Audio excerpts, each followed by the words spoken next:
Pues buenas tardes otra vez y llegamos a la jornada final de las jornadas, que yo creo que en un sentido es como la culminación o la concentración de todas las cuestiones que se han estado discutiendo y que hemos trabajado a lo largo de este programa breve pero tan intenso. Y se trata de la mesa sobre investigación e intervención social en contextos fronterizos. Y tenemos 3 organizaciones y 3 personas que son las referencias desde sus campos respectivos. Entonces, os voy a presentar a las 3 y vais interviniendo. Vamos a respetar el orden del programa. En primer lugar, va a intervenir Isabel Torrente Bartomeu, que es la presidenta de Melilla Acoge, donde también se ha desempeñado como coordinadora de programas. Y Isabel, que es una vieja conocida del equipo de la Autónoma, pues tiene una experiencia larga e intensa en lo que se refiere a la atención a personas migrantes y población desfavorecida. También es formadora y además tenemos la suerte de contar con ella como profesora honoraria desde hace ya algunos años en el Departamento de Antropología Social y Pensamiento Filosófico Español de la Universidad Autónoma de Madrid. Ella va a hablar en primer lugar. En segundo lugar tenemos a Hajar, la Granja El Cutri, que es trabajadora social y que ejerce su trabajo en la Asociación Amlega de Melilla, que es la Asociación Melillense de Lesbianas, Gays, Transexuales y Bisexuales, y ella trabaja especialmente la cuestión del asilo y las migraciones. Además, ella es la persona seleccionada para formar parte de la Comisión Ejecutiva de la Federación Estatal de Lesbianas, Gays, Transexuales, Bisexuales, Intersexuales y otras disidencias sexuales en el 9º Congreso de la Federación Estatal. Que bueno, el lema, para que también lo podamos reconocer, es frente a los discursos de odio, ni un paso atrás, en 2021. En tercer lugar, va a intervenir Francesco Bondanini, que es antropólogo, doctor en Antropología Social y Cultural por la Universidad de Granada, con una tesis justamente enfocada sobre la población migrante que residía en el CETI de Melilla. El título de la tesis exactamente es Construcción identitaria de los migrantes en las fronteras de Europa, y además es el presidente de Oxígeno Laboratorio Cultural, que es una asociación cultural enfocada en la promoción de acciones culturales en los barrios periféricos de la ciudad de Melilla. La asociación además trabaja con cuestiones que tienen que ver, bueno, aunque todas la conocéis, pero os recuerdo, de acción social, arte, educación como herramientas para la transformación y la emancipación social, y también con una perspectiva de integración de la periferia en la ciudad, digamos, ¿no? Y además ha sido durante años artista en el programa internacional Muse de la Fundación Yehudi Menuhin en España, y él va a intervenir en tercer lugar. Así que yo creo que empezamos. Isabel, cuando quieras. Muchas gracias. Bueno, muchísimas gracias, Ángeles, muchísimas gracias, Ana, y bueno, también a Rafa a través de la Consejería de Cultura y la Dirección General. ¿Vale? Porque luego tenemos aquí un montón de apellidos, ¿no? Entonces, muchísimas gracias. Muchísimas gracias por la valentía también de hacer unas jornadas como estas en Melilla, ¿vale? Que yo creo que eran muy necesarias el poner sobre la mesa, ¿no? con diferentes actores, ¿vale? Relevantes en el mundo académico, ¿vale? Pues el poder hablar sobre estos temas aquí en la ciudad, y además sobre unos temas tan complicados y que tanto nos afectan a todos, ¿vale? Y a todas. Precisamente yo quería comenzar un poco mi intervención haciendo alusión a esta imagen, ¿vale? Que yo creo que habéis seleccionado también, ¿no? Para este seminario, ¿no? En el que aparecía precisamente una valla, ¿vale? Y sobre todo, pues con todo lo que hemos estado viendo durante la jornada de ayer y también hoy, ¿no? Esta construcción mediática que hacemos de la frontera y el uso de la valla, ¿no? Pues para poner de manifiesto, ¿no? Que la frontera es más que una valla, ¿vale? Es mucho más que una valla. Es una manera de vivir, es una manera de percibir la realidad, de relacionarnos con nosotros y con el resto de las personas, ¿vale? También de relacionarnos con nuestro ecosistema, ¿vale? La frontera va a marcar el carácter, ¿no?, tanto de nuestras vidas, el de las personas que vivimos aquí en la ciudad, ¿no?, como el de las personas que viven, que son nuestros familiares, nuestros amigos, nuestros colegas, y vivan aquí en Melilla, vivan en la península, vivan en Marruecos o vivan incluso en otros países. Y además la frontera ha marcado también a nuestra entidad, el trabajo que ha hecho nuestra entidad desde el año 94, ¿no?, ya que hemos sido testigos privilegiados de todos estos cambios que se han ido produciendo en la ciudad. Es verdad que la situación sociosanitaria, ¿no?, que se provocó por el COVID-19 y el cierre fronterizo, del que ya hemos hablado durante el día de ayer y la jornada de hoy, ha afectado mucho a la ciudad de Melilla y a la ciudad de Ceuta, ¿no?, pero lo ha hecho de una manera desigual en función, por ejemplo, de la situación administrativa de las personas que se encontraban en la ciudad, ¿no?, pero también de esa situación socioeconómica o incluso de las redes familiares que había en ambas ciudades. Voy a dividir un poco en tres apartados, ¿no? La etapa previa al COVID, qué es los perfiles de personas con los que estábamos trabajando, ¿no?, qué es lo que ha pasado durante el COVID, qué es lo que hemos hecho, ¿vale?, y un poco cómo estamos ahora. Entonces, en esta etapa previa a la pandemia hablábamos ahora un poco de los perfiles, ¿no?, de cómo algunos perfiles parece que son más difíciles de trabajar con ellos desde diferentes entidades o desde la sociedad. Y yo vengo a poner sobre la mesa precisamente, pues bueno, la situación de vulnerabilidad de muchas de las mujeres que llegaban a nuestra ciudad y con las que nosotras estábamos trabajando desde la entidad, ¿vale? Pues por un lado teníamos perfiles, aunque son generales, ¿vale?, y podemos hablar de hombres y mujeres, ¿vale?, yo me voy a centrar un poquito más en el tema de las mujeres, ¿no? Entonces, pues de mujeres que accedían al CETI, pues procedentes de África o de Oriente Próximo mayoritariamente, ¿no?, que durante su camino, pues bueno, habían sufrido y habían experimentado diferentes violencias y que además se encontraban, su destino no era Melilla, sino que incluso en muchas ocasiones ni España, ¿no?, sino que su destino era Europa. Por otro lado, nos encontrábamos con otro perfil, ¿no?, que era el de las mujeres, que como ya hemos hablado también con anterioridad, ¿no?, se encontraban en una situación precaria laboral y que estaban vinculadas pues principalmente al empleo del hogar, a la hostelería, y que además eran susceptibles de formar parte de esta economía sumergida. Antes denominaba Ángeles, ¿no?, las no transfronterizas o las falsas transfronterizas, ¿no?, o las falsas empleadas de hogar, ¿vale? Tengo por aquí apuntado, ¿no? Entonces, pues bueno, pues como toda esa situación y todos esos perfiles veníamos abordándolos desde la asociación. Por otra parte, también veníamos trabajando mucho, ¿vale?, y durante muchos años con mujeres que estaban en contexto de prostitución, encontrándose en situación transfronteriza o algunas que estaban residiendo aquí en la ciudad. Y también, pues bueno, con otros perfiles, con familias que residían aquí en la ciudad con escasos recursos o con pocas redes sociales, aparte de otros perfiles que nos iban llegando a la entidad, ¿no?, que, pues bueno, que a lo mejor se ha podido nombrar, ¿no? Hablábamos el de algunas mujeres que venían aquí a dar a luz, o también en algunos casos, pues bueno, el de familias que estaban residiendo en Marruecos, pero sin embargo hacían su vida a diario aquí, aunque residían y pernoctaban en Marruecos, ¿no?, y traían a diario pues a sus niños al cole y demás, ¿no? Entonces, pues bueno, el cierre de la frontera entre España y Marruecos hemos visto durante estas sesiones, ¿no?, que hizo que muchas personas que se encontraban en esta situación transfronteriza, ¿no?, pues que se tuviesen que quedar precisamente en la ciudad. ¿Por qué? Es decir, por iniciativa, ¿no?, pues para mantener el sustento de sus familias, y entonces lo que hicieron fue vivir en muchas ocasiones, ¿no?, convivían en domicilios de familiares, en domicilios de empleadores, también en algunos casos en domicilios de amigos o incluso de clientes, ¿vale?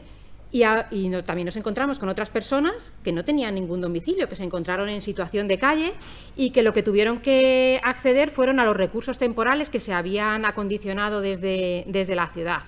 Incluso hay veces que se tornaron estas circunstancias, ¿no?, y personas que se encontraban inicialmente viviendo en casa de los familiares o de los amigos o de los empleadores, llegó un momento en que fueron expulsados de estos, ¿vale? O por miedo a que una vez que se abrió en ese periodo tan cortito la frontera para poder salir, que al final no salieron, ¿vale? Pues volvieran otra vez a los domicilios y pudiesen, pues con todo el tema del COVID, ¿no? Pues pudiesen estar con el COVID y demás, pues bueno, todos los miedos que fueron surgiendo, ¿no? Aparte también de la realidad, ¿no?, que nos encontramos aquí en la ciudad, en Ceuta y en Melilla, ¿no?, de ese confinamiento que hizo que las personas que estaban residiendo y que estaban alojadas en ese momento en el Centro de Estancia Temporal de Inmigrantes, ¿no?, pues que tuviesen que convivir durante ese periodo, ¿no?, en ese espacio sin salir, ¿vale?, con ese cierre. La asociación, ¿vale? Yo estoy vinculada a una entidad, a la Asociación Melilla Acoge, que está vinculada también a una federación, que es la Federación Andalucía Acoge. Y bueno, ante la situación esta de incertidumbre que nos encontramos en este momento tan complicado, ¿no?, estas restricciones de movilidad para todos los ciudadanos, ¿no?, nosotros asumimos un papel, yo creo que de activismo inmediato, ¿vale? Y ese activismo inmediato pues fue, en primer lugar, ¿no?, el ponernos en el lugar de las personas que nosotras conocíamos, que accedían a nuestra asociación y que sabíamos que se habían quedado aquí en la ciudad, ¿no?, y empezar a proponer, a crear y a coordinarnos con la ciudad y a ver es decir, en qué momento y cómo podíamos apoyar a lo que se estaba haciendo, y si no se estaba haciendo, cómo podíamos generar nosotros esas dinámicas, ¿no? Cuando hablamos de que nos pusimos en marcha, digo que nos pusimos en marcha en todo lo que os podáis imaginar, ¿vale? El facilitar recursos, eran recursos de todo tipo. ¿Por qué? Pues porque muchas veces nos encontrábamos con las dificultades, ¿no?, del conocimiento del idioma.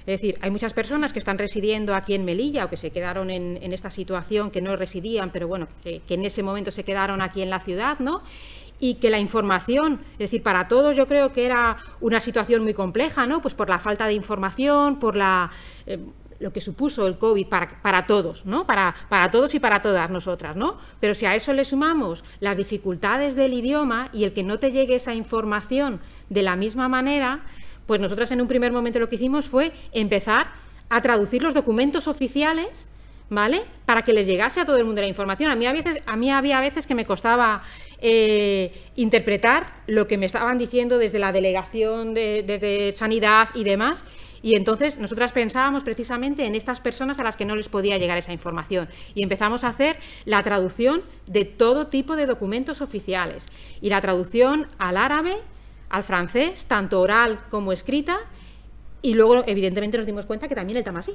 ¿vale? Y entonces, pues bueno, también empezamos a hacer esa traducción al tamasí de forma oral y a difundirlo como nosotras podíamos, es decir, a través de el WhatsApp, ¿vale?, a través de los teléfonos. ¿Por qué? Pues porque yo creo que la asociación lo que tiene durante todos estos años de trabajo es la cercanía con las personas con las que llevamos acompañando, ¿no?, durante todo este tiempo, ¿no?, y el poder acceder a ellas a través del teléfono, ¿vale?, pues es lo que en ese momento nos facilitó y les facilitó a ellas el poder entender qué es lo que estaba pasando y que si se encontraban solas en ese momento, a quién podían recurrir. ¿Vale? Entonces, pues bueno, pues por una parte todo este tema de la traducción y la comprensión del idioma, pues a través de estos vídeos que se empezaron a grabar y la traducción escrita y demás, ¿vale? A través de recursos materiales también. Es decir, cuando hablamos de recursos, es decir, nosotros pensamos, ¿no?, es decir, las personas, ¿no?, pues estamos aseguradas, tenemos nuestros salarios que nos los van a ingresar a final de mes, ¿no? Pero hay gente que vive al día. Y al día es que lo que gano hoy, si gano 5 euros, esos 5 euros son los que me permiten dar de comer a mi hijo o me permiten comer a mí, ¿vale? Entonces nos encontrábamos con que había muchas personas que se encontraban en una situación en la que no tenían nada que llevarse a la boca, ¿no?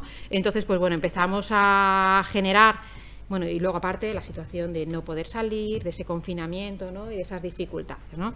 Entonces, pues bueno, empezamos a facilitar esas ayudas específicas, ir haciendo la compra, llevándolo a los domicilios, ¿vale? Y coordinándonos con la administración, pues para facilitárselo a aquellas personas que se encontraban aquí. No solamente alimentación, sino ropa de abrigo, medicinas, higiene personal. Nos encontrábamos con muchas personas que estaban en situación de calle, como decíamos, y en esos recursos alternativos, unas veces era la mezquita, otras veces se creó, pues bueno, en la Plaza de Toros, ¿no? que se generó ahí un espacio en el que podían convivir. Nos hizo también, no solamente acercarnos a esos espacios y facilitar los recursos, sino el ponernos en contacto y hacer entrevistas, una recogida de datos básica, ¿no? Pues para poder relacionarnos con las personas y saber cuáles eran las dificultades, ¿no? que les había llevado a esta situación en ese momento, ¿vale?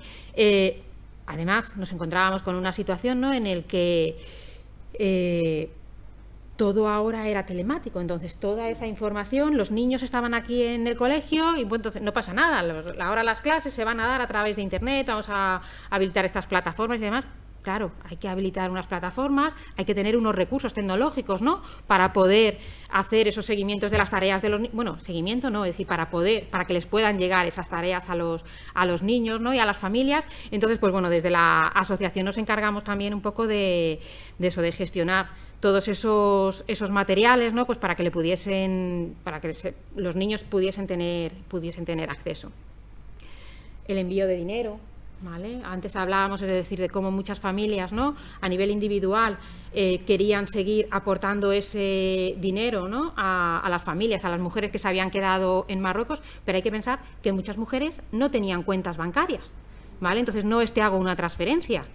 En algunos casos sí, es decir, es que eso se tenían que hacer, una transferencia en el banco, ¿no? Sino que se tenían que hacer a través de ciertos dispositivos específicos, ¿no? De las casas del MoneyGram y demás. Entonces, pero claro, a la gente le faltaba información, a las empleadoras de la ciudad les faltaba información de cómo podían hacer eso, ¿no? Entonces, pues bueno, un poco estuvimos también gestionando todo ese tránsito, las tarjetas telefónicas, es decir, está muy bien, te tienes que comunicar con la gente, ¿vale? Pero hay muchas personas que no tienen un contrato de móvil, sino que tienen unas tarjetas telefónicas y que al cabo de X tiempo se te ha acabado esa tarjeta telefónica. Entonces yo creo que las dificultades muchas veces no se nos pueden venir a la cabeza de todas esas dificultades que nos podemos encontrar en una situación con un cierre de frontera y con un estancamiento, ¿no? social, pero que, bueno, gracias a nuestra entidad, ¿no? A otras entidades y a la vinculación pues también de todos los profesionales que en ese momento lo hicimos posible, ¿no? Pues hacíamos llegar esa información a todo el mundo. Hablábamos de los recursos, os comentaba los recursos habilitados, ¿no? en la ciudad para atender a la gente que se había encontrado en situación de calle, ¿no? Y como desde la asociación, pues bueno, ofrecíamos una atención psicosocial a las mujeres, hacíamos unas entrevistas a las mujeres, unas entrevistas en un primer momento con una recogida de datos y luego íbamos profundizando en función de cada una de las mujeres y cómo podíamos hacerlo. Incluso la mediación con la administración, porque evidentemente las condiciones no eran las mejores para las personas, ¿no? Es decir, pero había cuestiones que se debían abordar sí o sí. Y entonces, pues como gracias a insistir, ¿no? al teléfono constante, ¿no? Pues pudieron solventar algunas situaciones. Y bueno, elaboración de mascarillas, es decir, cómo actúa la asociación o cómo actúa en ese momento el movimiento asociativo, ¿no? Es decir, creo que era en todos los niveles, ¿no? Es decir, desde que no había mascarillas en la ciudad y estábamos cerrados y los barcos no venían con la fluidez que había. ¿Vamos bien de tiempo? No, es que le está preguntando. Vale. Voy a mirar. 20 minutos. Sí.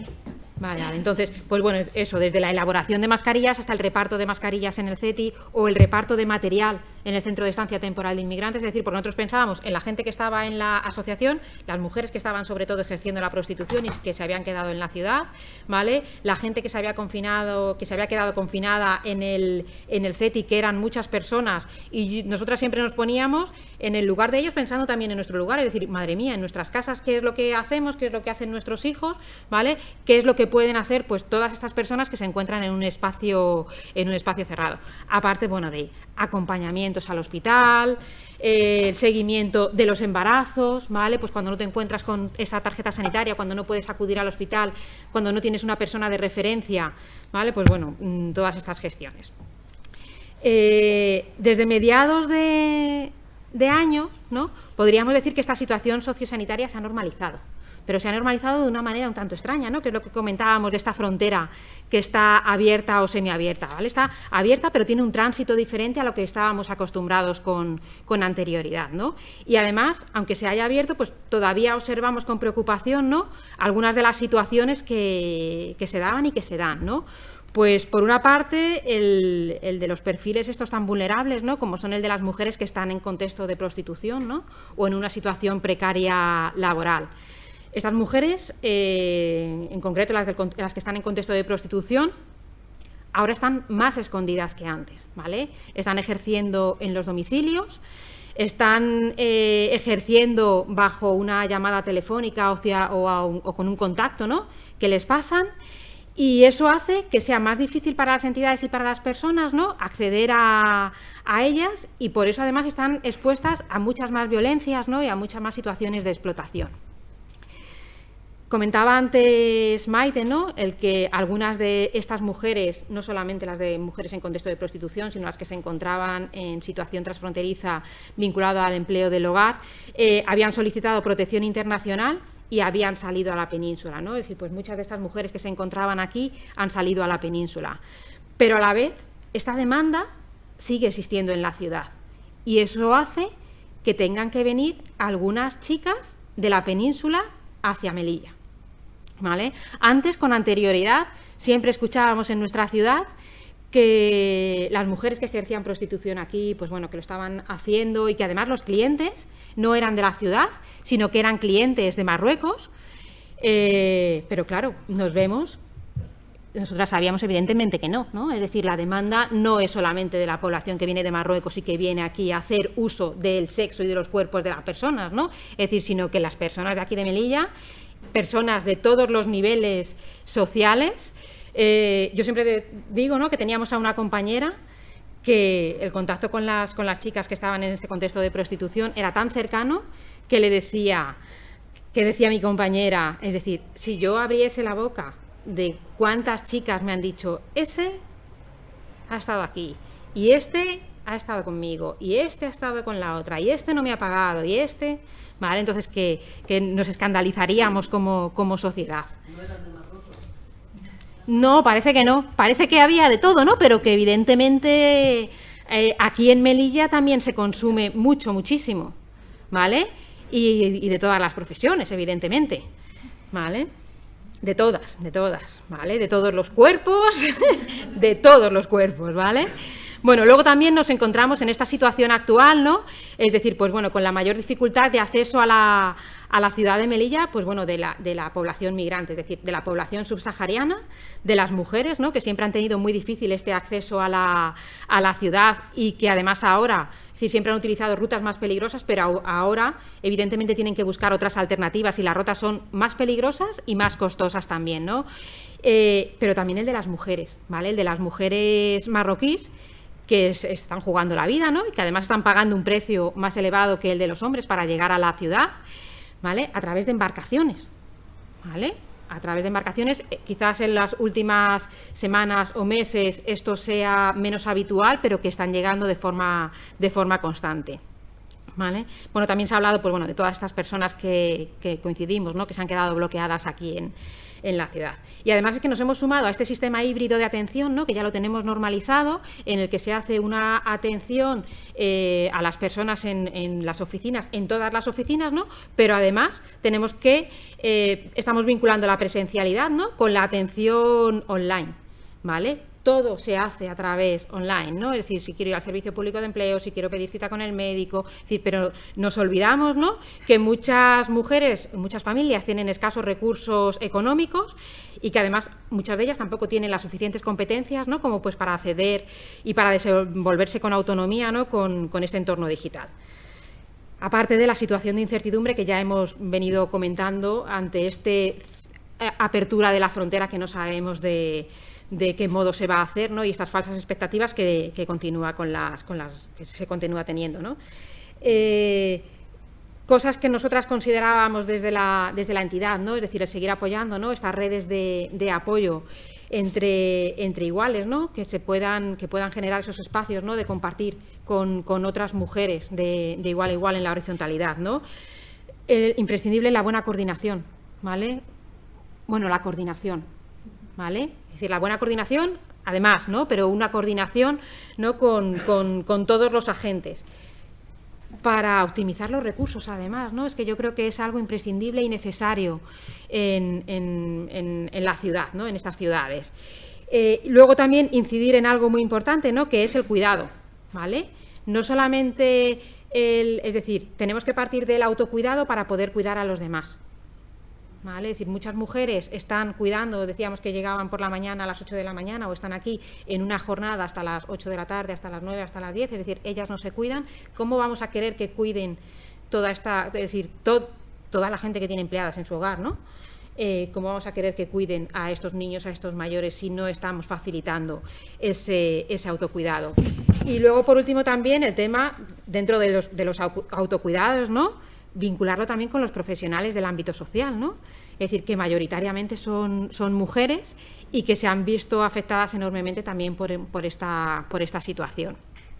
Que esto, a lo largo de estos año y medio, de estos 2 años, ¿no? Hemos visto, pues bueno, que a nosotras nos han faltado, ¿vale? Como entidad, ¿no? Nos han faltado muchas cosas, entre otras cosas, herramientas digitales para facilitar nuestro trabajo, ¿vale? Porque estábamos directamente con nuestros teléfonos y demás, ¿no? Nos ha sobrado motivación, nos ha sobrado energía, ¿no? Y además hemos atendido la atención a los demás por encima de la nuestra y de la de nuestras familias. Pero nos ha faltado también tiempo para parar, ¿vale? Para parar, para analizar, ¿vale? Y para sistematizar toda esta información que teníamos.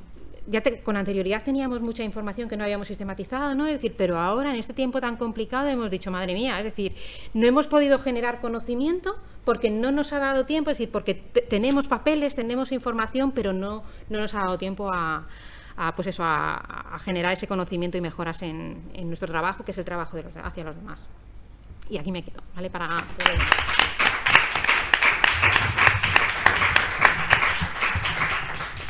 Bien, pues muchas gracias por compartir información sobre perfiles y situaciones, pero esto sí es producción de conocimiento. Sí. Y bueno, y que también que da cuenta así como de una gran diversidad, y a mí me ha parecido muy interesante, lo he apuntado aquí, la noción que hablabas del activismo inmediato, ¿no? Y también esa idea de la traducción como base para la intervención también en diferentes formatos, y creo que eso es un mérito ya. Y lo que se ve también, que a mí me parece fundamental, es la idea de, bueno, el papel fundamental que se ha desempeñado aquí en Melilla por parte de individuos, como decíamos antes, y también de organizaciones en el sostenimiento de la vida de colectivos que si no, pues les hubiera ido mucho peor. O sea que también es para agradeceros, ¿no? todo el trabajo. Y pasamos ahora a la segunda intervención de la mesa, que es Hajar La Granja, de Amlega. Hola, buenas. Bueno, en primer lugar, dar las gracias a las personas organizadoras de estas jornadas por darme la oportunidad para poder hablar un poco y contar mi experiencia. Yo voy a hablar más de mi experiencia personal. Seguro que no está tan a la altura de lo que han hecho todas mis compañeras durante el día de hoy. También es verdad que soy más joven y tengo menos experiencia hablando en público.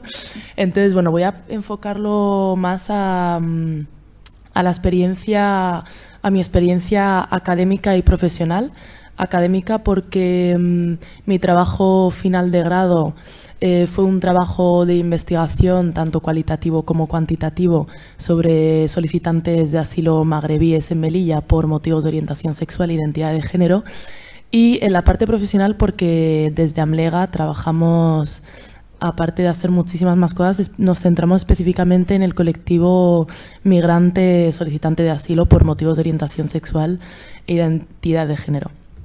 Entonces, bueno, para ir un poco cronológicamente sobre estos 2 años, empecé a investigar sobre esto en septiembre del 2020, muchos meses después de la pandemia. Entonces, todo lo que eso supone, ¿no? Intentar llegar a estas personas, intentar contactar, buscarlas, ¿no? También porque es un colectivo vulnerable y cuesta mucho acceder a estas personas. Y bueno, elaboré una encuesta dividida en 6 ejes, un poco para recabar información sobre el perfil sociodemográfico de estas personas, ejes que iban en torno a la religión que estas personas practicaban, un poco sobre qué pensaban sobre el procedimiento de asilo, que era lo principal por lo que se encontraban en Melilla. Y he traído aquí las gráficas a través de las cuales luego pues saco los resultados para compartir un poco lo que yo fui encontrando. Y, a ver, bueno, pues durante mi investigación me fui encontrando con que, bueno, la mayoría de las personas que se encontraban solicitando asilo en Melilla por motivos de orientación sexual eran chicos gays, ¿no? Esto también puede darnos un poco la respuesta de que en sus países de origen, que la mayoría de ellos eran de origen marroquí, pues vemos cómo el género influye mucho a la hora de poder abandonar el país de origen y solicitar protección internacional en otro, ¿no? Sobre todo porque los cuidados recaen muchísimo sobre las mujeres y el cuidado del hogar, de la familia. Igual a las mujeres pues les cuesta muchísimo abandonar ese hogar, a esa madre, ese padre, y los chicos gays que eran en su mayoría solicitantes de asilo igual daban el paso para solicitar protección internacional en otro porque seguramente también estaban mucho más vulnerados en su país de origen, y seguramente porque los roles de género y la expresión de género que estos tenían en un país tan normativo y con unas etiquetas de lo masculino y lo femenino tan marcadas, pues hacía que sufrieran muchísimas más agresiones físicas, verbales por parte de la policía. Y también porque dentro de Marruecos, que me centro específicamente en Marruecos porque en mi muestra no encuentro tanto de otros países, en Marruecos no se habla directamente del concepto de lesbiana. Entonces aquí vemos que si los chicos gays están vulnerados, a las mujeres lesbianas están mucho más invisibilizadas dentro de esta sociedad, y directamente no hay ningún estudio, no hay ningún artículo que hable no hay una palabra para referirse a una chica lesbiana en Marruecos. Al igual que sí que hay una palabra para referirse a los chicos gays, pues hacia una chica lesbiana no la hay. Entonces, otro de los datos que recabé fue que... es que aquí, ahí se ve, ¿no? Vale, es que aquí no sé por qué lo tengo... no. Vale, voy preguntando sobre... cuántas personas, sobre si han sufrido agresiones por parte de la policía en sus países de origen, y vemos como la mayoría de las personas que sufren agresiones por la policía en sus países de origen son los chicos, y esto también pues está relacionado con lo que he dicho anteriormente sobre la expresión de género, sobre que muchos de estos chicos también es verdad que en sus países de origen dejan los estudios porque son rechazados por la familia y acaban entrando en el mundo de la prostitución. Entonces, bueno, el mundo de la noche y la prostitución en Marruecos está como muy penalizado y muy perseguido también por las fuerzas de autoridad, sobre todo por la policía. Luego también hago preguntas sobre la religión que estas personas practican, y bueno, mayoritariamente predomina la religión islámica. Luego también pregunto sobre también es importante destacar el nivel académico que tienen estas personas, sobre todo por el entorno del que proceden, porque hay muchos que proceden de un entorno rural, otros de un entorno urbano. El nivel económico varía en función al nivel adquisitivo, y muchas de estas personas que igual llegan a estudios superiores y universitarios son jóvenes que vienen de una familia con un nivel o una clase social muchísimo más alta que los que viven en un entorno mucho más bajo, y que abandonan los estudios pues seguramente en sexto de primaria, o muchos de ellos ni siquiera han accedido a la primaria. Luego también hago preguntas. Aquí es donde hay un eje que va relacionado con el tema del asilo, y aquí sí que hago una pregunta sobre si consideran si el proceso de asilo es lento o no, y aquí influye obviamente el COVID, porque yo hago la investigación durante toda la pandemia, y el que la respuesta sea que sí es porque estas personas, pues cuando yo las encuesto, pues llevan 6, 7 meses, 8 meses, casi un año esperando su salida a península por toda la ralentización que ha habido desde que llega la pandemia.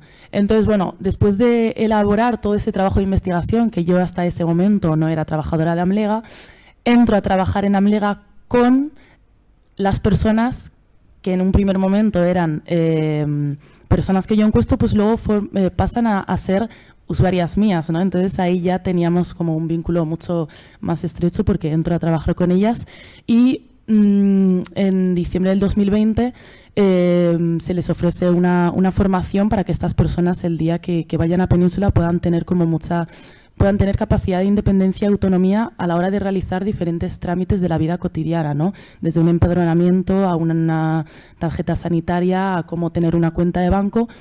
Entonces, ahí sí que es verdad que había un grupo de, digamos, 30, 40, 50 personas, la mayoría de ellas alojadas en el centro de estancia temporal y otras en la Plaza de Toros, que como todos sabemos fue un centro que se habilitó para personas refugiadas y que ahora mismo está inhabilitado. Entonces, en el momento en el que estas personas van teniendo las salidas a la península, en la asociación nos encontramos que debido al cierre de la frontera, que era la principal vía de acceso de estas personas, y debido a la salida de estas personas a península, pues nos encontramos en que, bueno, igual nos acabamos centrando en otro tipo de colectivos porque ya no tenemos usuarios del ámbito colectivo migrante LGTB. Sí que es verdad que durante todo ese año tenemos un servicio de prueba rápida de VIH en Melilla. Nos centramos también en dar formaciones a menores de diferentes centros, como el Centro Educativo de Menores Infractores, el Centro de la Gota Leche. Nos centramos también en trabajar con menores trans de aquí de la ciudad de Melilla, que igual quieren pues bueno, comenzar su procedimiento, su transición. Y después de unos meses pues vamos viendo cómo empiezan a llegar algunas personas a Melilla, o incluso personas que se quedan aquí encerradas en Melilla, como han dicho antes, comienzan a solicitar protección internacional porque ya no pueden volver hacia atrás, o porque muchas de ellas ven que al estar encerradas y que igual la frontera puede abrir en escasos meses y pueden entrar a por ellas, pues muchos de ellos comienzan a solicitar el procedimiento de asilo. Entonces, bueno, desde Amlega, el trabajo que hacemos a la hora del procedimiento de asilo es complejo. Entonces, en un primer lugar, estas personas entran en contacto con la asociación, muchas de ellas desde sus países de origen. Ahora mismo no estamos teniendo muchísimas solicitudes de muchísimas personas que nos escriben diariamente para ver si podemos ayudarlas a entrar a Melilla y, bueno, desgraciadamente no podemos entrar en territorio marroquí y es muy complicado porque y al otro lado del teléfono seguimos haciendo como ese apoyo, ¿no? y ofreciendo esa información para que el día que puedan llegar pues ir a acompañarlas, ¿no? En un primer lugar, hacemos una primera acogida a la asociación. Muchas de ellas llegan a la oficina de asilo en Beniensar, que las pone en contacto con nosotras, o nos contactaban desde el país de origen y en cuanto llegan pues vamos a recogerlas a frontera. Nosotras en la asociación les ofrecemos información, las orientamos un poco sobre el procedimiento de asilo. También nos entrevistamos con ellos un poco porque entendemos que el día que estas personas se citen para tener la entrevista, entendemos que esa entrevista para muchas de ellas, por suerte o por desgracia, es decisiva, ¿no? Y va a ser lo que les va a llevar o no a que se les concede o acepte el expediente a trámite. Y es por ello que muchas veces pues, nos sentamos con ellas, ordenamos un poco cronológicamente su situación, porque muchos llegan en estado de shock. Igual en la entrevista pues están nerviosas, cuentan una cosa y luego cuentan otra, y esto pues muchas veces juega en contra de ellas a la hora de concederlo o no.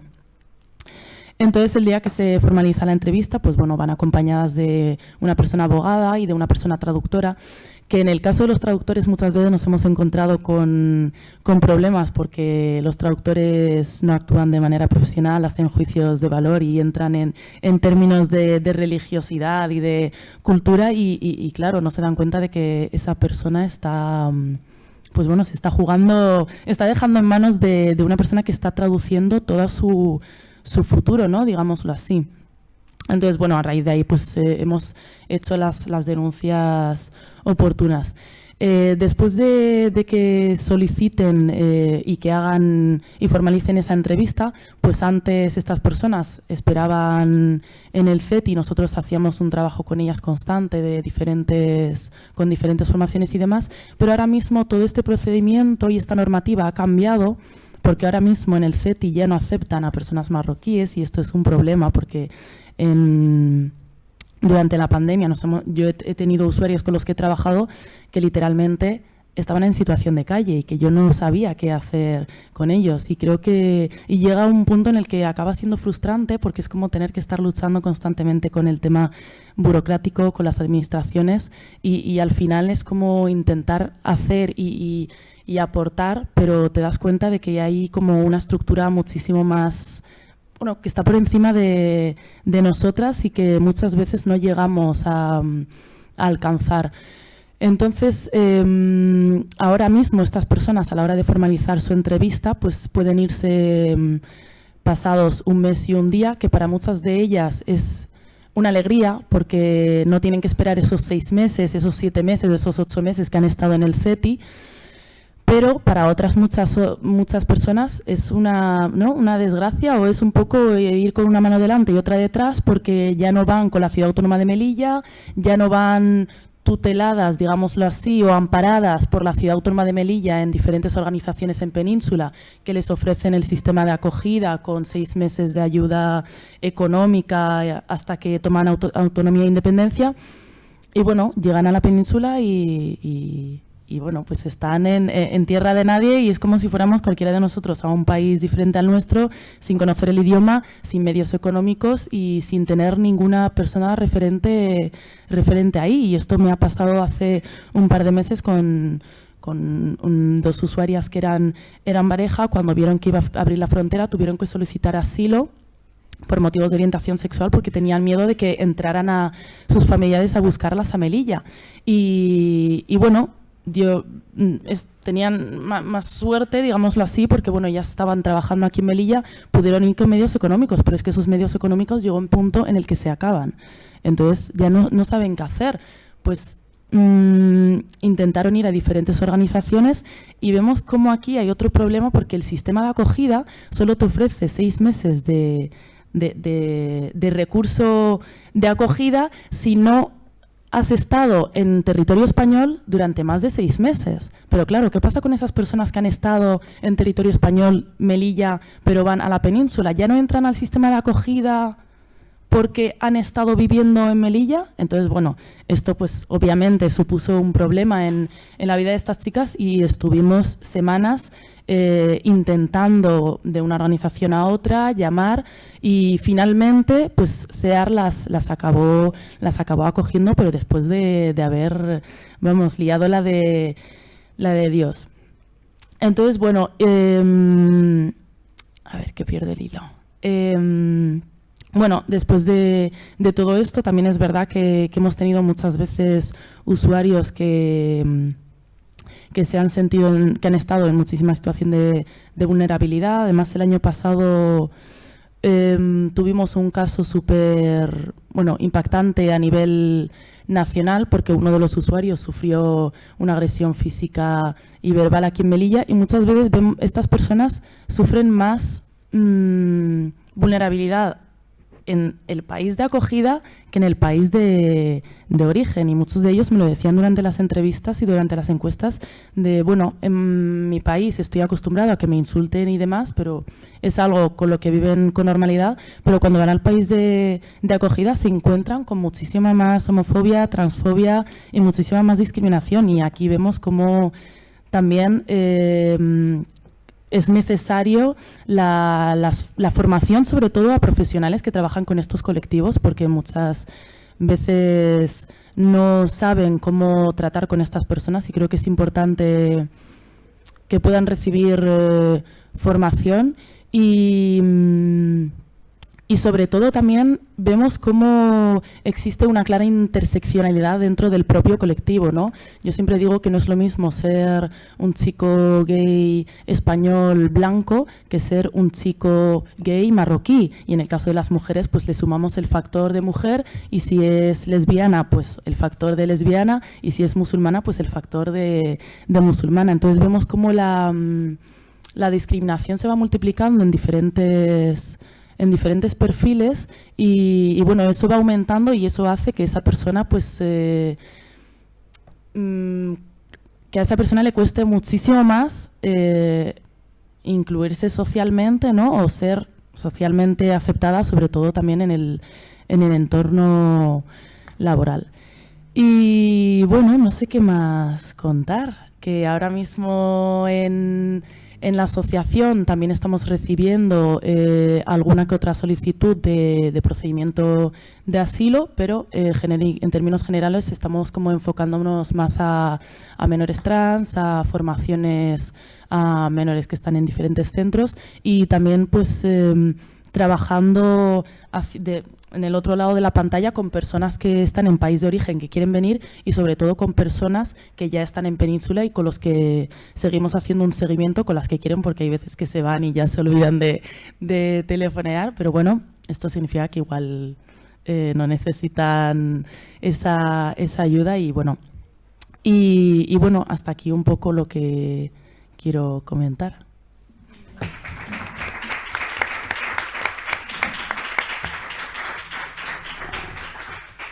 Vale, pues muchas gracias, Hajar. Que, bueno, y también gracias por el trabajo, que es verdad que es difícil acceder a determinados perfiles, ¿no? Antes lo hemos comentado y este es uno de ellos. Y a mí me pareció también muy interesante lo que has dicho de la secuencia de empezar, digamos, como investigadora y terminar convirtiéndote en alguien que hace intervención en la trabajadora social. Y creo que eso también es muy interesante. Y una cuestión que hay que valorar mucho también es la idea de que es bastante novedoso de la atención transnacional, ¿no? De contactar con gente en el país de origen y también con gente que ya ha pasado a la península. O sea, que me parece muy interesante. Pues le vamos a dar la palabra ahora a Francesco Bondanini, cuando quieras. Hola, ¿se me oye? Sí.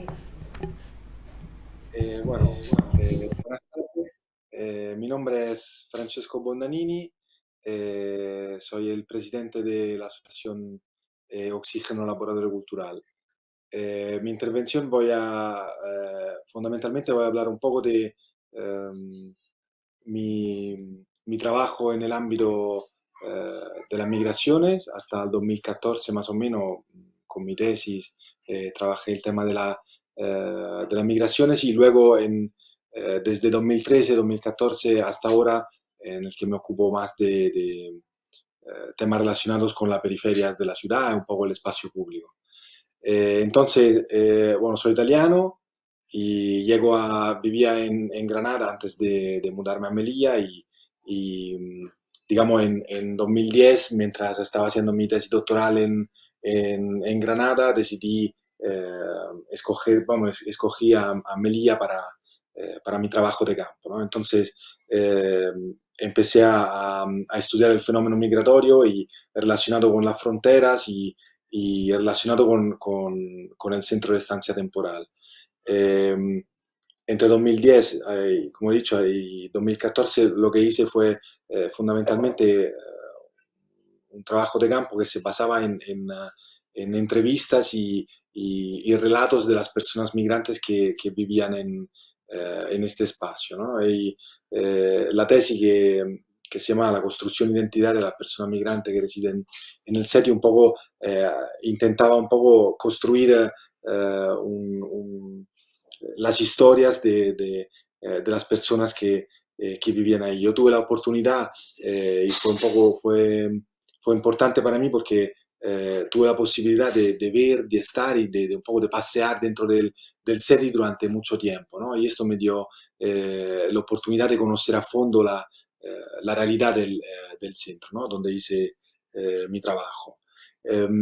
A la vez que hacía investigación, yo tuve, colaborando también, por ejemplo, con Isabel, con Melia Coge, tuve la posibilidad de llevar a cabo algunas actividades, ¿no? Ahí un poco nace mi inquietud por llevar las dos actividades, por un lado la investigación y por el otro lado la intervención con las personas migrantes en este caso. Entonces empecé a llevar a cabo cursos, laboratorios artísticos con las personas que vivían ahí, tanto dentro del centro como fuera del centro. Y estas actividades eran un poco una manera para dar voz a los residentes, ¿no? que estaban ahí. Y un poco también una manera para dar visibilidad a la migración, al fenómeno migratorio, ¿no? Aunque nosotros vemos a la población migrante en la ciudad, es cierto que desconocemos sus vidas, desconocemos las personas, ¿no? que están ahí. Entonces, era un poco también a través de estas actividades, era un poco una manera para acercar la ciudadanía y la población migrante. Hicimos varias cosas, hicimos muchas cosas, y por ejemplo hicimos una obra de teatro que se llamaba Mi Aventura, y era muy interesante porque era un relato en primera persona del viaje que estas personas hacían, de este grupo de personas migrantes que hacían hasta Melilla, ¿no? Y fue interesante porque se puso en escena en la Universidad de Granada, pero también en la Plaza Menéndez Pelayo.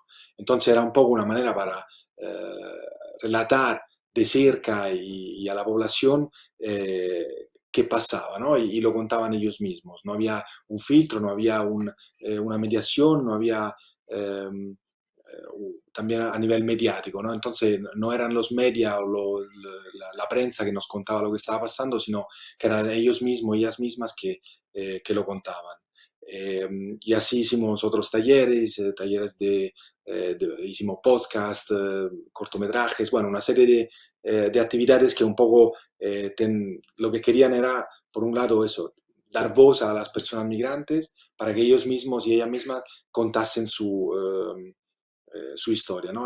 Una de las últimas cosas que hicimos fue en 2014 con Fátima, con mi compañera, un taller de fotografía de retratos, y fue muy interesante porque digamos que los participantes usaban la cámara un poco como una herramienta para hablar con las familias que estaban lejos, ¿no? Entonces, no fue un trabajo de visibilidad, sino más bien que fue casi un trabajo para ellos, un poco de desahogo, pero también una manera para contar la verdad. Muchas veces sabemos que es difícil para las personas migrantes contar a las familias que están lejos la realidad, ¿no? que están viviendo. Y en cambio, durante este taller fue interesante como ellos un poco se desnudaban a través de los retratos, pero a través también de cartas que escribían, y un poco iban contando, entre ellos ayudándose también, iban contando lo que realmente estaban viviendo en la ciudad de Melilla, ¿no? Un poco esta situación de tránsito, esta situación de una migración que no ha terminado aún, y todas las frustraciones que conocemos pueden vivir las personas. A raíz de la experiencia que tuve en aquellos años y al finalizar mi doctorado, digamos que empecé a trabajar en los barrios de la ciudad.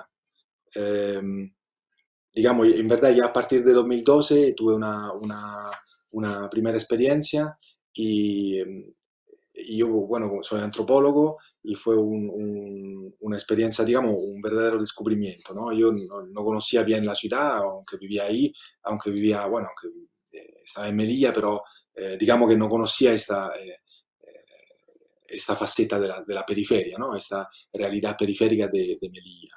Recuerdo en 2012, en pleno julio, empecé a hacer unos talleres de fotografía en el Monte María Cristina.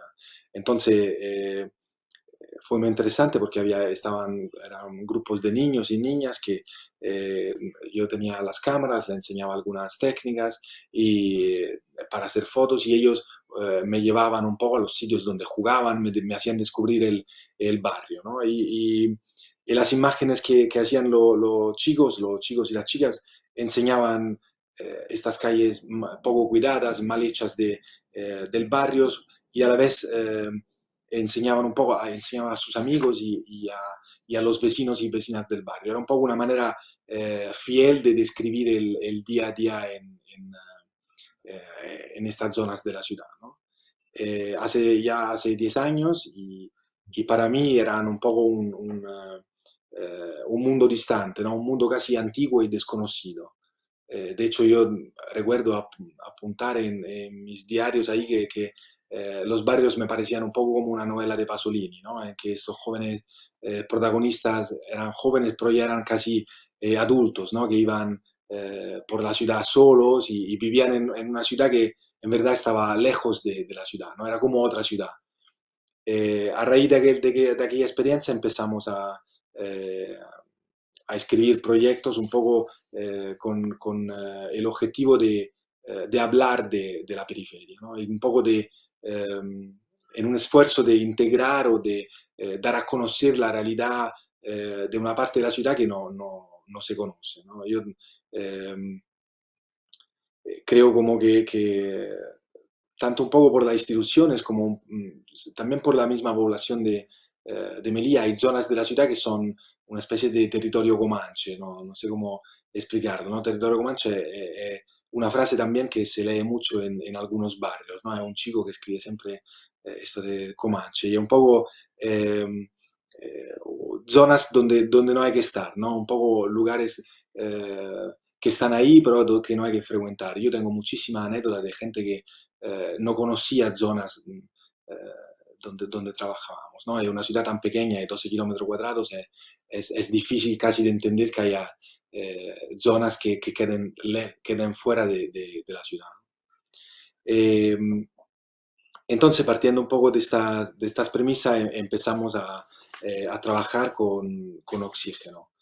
Voy a contar un poco brevemente lo que hacemos, y un poco la idea es hacer un poco una reflexión sobre la ciudad, sobre la periferia de la ciudad, y sobre un poco, bueno, el trabajo que hacemos, y un poco una manera que, como en estos años tampoco ha cambiado mucho, y también un poco pregunto al público a ver qué podemos hacer, ¿no? Para en verdad intentar integrar la ciudad, hacer una ciudad un poquito más abierta desde este punto de vista. Nosotros nacemos como asociación, creo, en el 2014, 2015, y empezamos a hacer una reflexión sobre el espacio público. Eh, lo que nuestra intención era trabajar en estos contextos, pero no trabajar solo con la población que vive, solo con los residentes, ¿no? en estos barrios, sino más bien hacer actividades, hacer intervención para que las personas que no conocen estos barrios puedan acercarse, ¿no? Y conocerlo. De esta manera, nuestra idea siempre ha sido que eh, si la gente llega a estos barrios, luego estos barrios pueden transformarse, ¿no? En una especie de gentrificación, entre comillas, pero en un lado positivo, no una gentrificación que puede pasar en las grandes ciudades, sino más bien un abrir estos espacios para que mejoren, y para que también para el resto de la ciudadanía sean espacios vivibles, ¿no? Espacios que se puedan frecuentar. Eh, Uno de los primeros proyectos que hacíamos se llamaba Cainarte, y se basaba en talleres sobre todo, e intervenciones artísticas. Nosotros empezamos a trabajar con la street art y empezamos a hacer eh, actividades sobre todo con la infancia, pero también en algunos espacios, ¿no? Por ejemplo, una de las primeras actividades fue pintar la fachada externa del centro penitenciario, ¿no? Que fue siempre con los mismos chicos, los mismos internos del centro penitenciario, ¿no? Que era un poco una manera para cambiar el entorno. Luego, a raíz de estos talleres, empezamos a trabajar, en cambio, más en el tema de las intervenciones en el espacio público. Eh, Durante muchos años, bueno, todavía sigue, hay un proyecto grande, digamos, eh, unas actividades que se llaman, digamos, hay un nombre como más general que se llama Chloe, que Chloe es una de las ciudades invisibles de Italo Calvino, ¿no? Una de las ciudades que inventa Calvino. Y tomamos este nombre y en este Chloe, digamos, entran varias actividades, ¿no? Por un lado hacíamos fiesta en el barrio, hacemos cine, llevamos el cine a estos barrios porque hablando muchas veces con los niños, había niños y niñas que no habían ido nunca al cine, ¿no? Melilla es una ciudad que hace años había más cines, pero ya queda solo un cine. Y si pensamos a la densidad de población y a la cantidad de gente joven que hay en esta zona de la ciudad y en general en la ciudad, es una pena que no haya otros cines, ¿no? Y es una pena porque no estamos formando culturalmente a nuestra juventud, ¿no? A la juventud de la ciudad. Entonces empezamos a hacer este pequeño proyecto con pocos recursos que se llamaba el Piccolo Cine Ambulante, que era fundamentalmente llevar el cine a determinadas zonas de la ciudad. Y era un poco también una reflexión sobre eso, ¿no? Sobre la ausencia y la falta de lugares culturales en la ciudad, pero sobre todo en estos espacios de la ciudad, en la zona periférica, que han sido siempre tratadas como lugares en el margen de la ciudad y que no tienen, o que de todo modo no hay, donde no hay espacios de la cultura, ¿no?